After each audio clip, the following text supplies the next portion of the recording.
सुबह सुबह आंख में ये क्या आ जाता है? आपके घर में ऐसी कौन सी चीज है जिसका इस्तेमाल हिरोशिमा बॉम्ब के लिए यूज किया गया था? जानने के लिए पुनः नंबर 10 लकड़ी को काटने वाली चेनसॉ हड्डियां काटने में यूज होती थी। लकड़ी को काटने के लिए एक्स का इस्तेमाल होता है और अब चेन सॉस का इस्तेमाल किया जाता है। चेन सॉस का आविष्कार हड्डियां काटने के लिए किया गया था। पहले जब भयानक लड़ाई होती थी तो सोल्जर काफी घायल हो जाते थे और उनके लिम्स को काटना पड़ता था, जिसके लिए इस तरीके की आरी का इस्तेमाल किया जाता था जो सोल्जर के लिए कई बार पेनफुल होता था। इसलिए चेन सॉ का इस्तेमाल किया गया जो चुटकियों में ये काम कर देती थी। लेकिन लड़ाइयाँ खत्म होने के बाद लोगों ने नोटिस किया कि इसका यूज पेड़ को भी काटने में किया जा सकता है। नंबर 40 आजकल लोग इसे बाइक से लेकर स्क्रू ड्राइवर तक हर एक चीज में इस्तेमाल करते हैं, पर आपको शॉक लगेगा कि ये एक्चुअली में न्यूक्लियर बॉम्ब के लिए होता था। कोल्ड वॉर के दौरान रशिया और अमेरिका सीक्रेटली बाहर की न्यूक्लियर मिसाइल्स को डेवलप करने में लगे हुए थे, लेकिन उन्हें न्यूक्लियर मिसाइल्स को बनाने के लिए WD का इस्तेमाल किया गया था। लेकिन जब सब शांत हो गया तो काफी ज्यादा WD पड़ा था जो फिर मैकेनिकल यूज में आ गया। नंबर 8 ये एक बहुत फेमस अल्कोहल बेवरेज है, लेकिन इसे अल्कोहल के टैक्स को बचाने के लिए बनाया गया था। बहुत साल पहले जब अल्कोहल को एक किंगडम से दूसरे किंगडम में बेचा जाता था तो तभी टैक्स लग जाता था, पर तब टैक्स फिक्स नहीं था। तब अल्कोहल की क्वांटिटी के हिसाब से टैक्स लगाया जाता था और इसलिए इससे बचने के लिए अल्कोहल को गर्म करके गाढ़ा कर दिया जाता था जिससे वॉल्यूम कम हो जाए और फिर बेचते समय इसे नॉर्मल कर दिया जाता। लेकिन कई लोगों ने नोटिस किया कि जो गाढ़ा वाला अल्कोहल था वो भी बहुत अच्छा लगता था और वही है ब्रांडी। नंबर 7 ये एक और खिलौना है जिसे इन्वेंट किसी और चीज के लिए किया गया था। देखा जाए तो एक नॉटिकल डिवाइस है जिसका इस्तेमाल था बाकी सारे नॉटिकल डिवाइस को स्टेबल करना, क्योंकि आपको भी पता होगा पानी हमेशा बहता रहता है, इसलिए बड़ी शिप्स में इसका इस्तेमाल किया जाता है बाकी डिवाइस को स्टेबल करने के लिए। लेकिन एक बार ये अपनी जगह से गिर गया और नीचे पड़े रहने की वजह से ये आगे मूव करने लगा और वहीं से स्लिंकी के इन्वेंटर को इसका आइडिया आया और उन्होंने इसका नाम स्लिंकी रखा। पहले ये मेटल का आता था और उन्होंने इसे प्लास्टिक का बनाया और उनका कहना था कि उन्होंने स्लिंकी को इन्वेंट नहीं किया, यह अपने आप उनकी जिंदगी में आ गया है। आप ये वीडियो अभी तक देख रहे हो तो शायद आपको ये वीडियो जरूर पसंद आई होगी, तो इसके लिए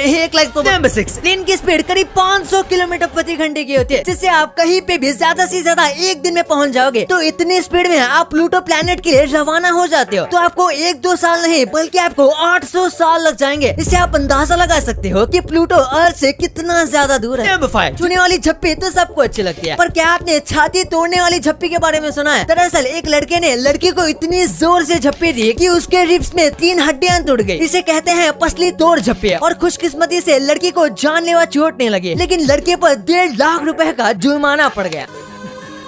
नंबर 4 कैंगरू को एक छोटी सी चीज करने पर के बाद कैंगरू बिल्कुल भी जंप नहीं कर पाएगा। अगर आप कैंगरू की जो पूंछ है वो जमीन से उठा दोगे तो कैंगरू कितने भी कोशिश करेगा फिर भी वो जंप नहीं कर पाएगा, क्योंकि उनकी जो पूंछ है वो पूंछ उन्हें पावर देती है और उससे ही अगर आप ग्राउंड से उठा लोगे तो वो जंप नहीं कर पाएगा। और कैंगरू की पूंछ को अगर आप गलती से भी उठाओगे तो वो बोलेगा बड़ा हरामी हो। नंबर 3 सुबह उठते हैं तो हमारी आंख में इस तरीके का कीचड़ आ जाता है जो कि सफेद रंग का या हल्के पीले रंग का होता है। तो आखिर ये क्यों होता है? दरअसल ये हमारे टीयर डक्ट के ब्लॉक होने की वजह से आता है। टीयर डक्ट वही जगह है जहाँ से आंसू निकलते हैं और रात भर हम आंख बंद रखते हैं जिसकी वजह से ये ब्लॉक हो जाता है और ऐसे चिपचिपा सा कीचड़ हमारे आंख में बन जाता है और ये पूरी तरीके से नॉर्मल होता है और ज्यादातर रात के वक्त या फिर सोने के बाद ये होता है। लेकिन अगर ये पूरे दिन में आपकी आंख में आ रहा है तो ये किसी प्रकार के इन्फेक्शन की तरफ इशारा कर रहा है। नंबर 2 अब आपको इतनी इंटरेस्टिंग बातें पता चल गई हैं तो 1 सेकंड निकाल के सब्सक्राइब कर लो यार। सब्सक्राइब करने से आपको इससे अच्छा कंटेंट मिलेगा और अगर आपको वीडियो अच्छी लगे तो वीडियो को लाइक करना मत भूलना। और इससे इंस्पायर होके एक इंडियन आदमी ने 34 करोड़ चुरा लिए। ये आदमी ICICI बैंक का मैनेजर था और ये पिछले 1 साल से प्लान कर रहा था कि वो कैसे बैंक से पैसे चुराएगा, यहाँ तक कि उसके घर पर पूरा वेब चार्ट भी बना हुआ है। उसे इसका इंस्पिरेशन मनी हाइस्ट से आया था और उसने पैसे चुराए, लेकिन उसका प्लान प्रोफेसर जितना अच्छा नहीं था, इसलिए उसका एस्केप प्लान फ्लॉप हो गया और उसे पकड़ लिया गया। मिलते हैं अगले वीडियो में, तब तक के लिए गुड बाय।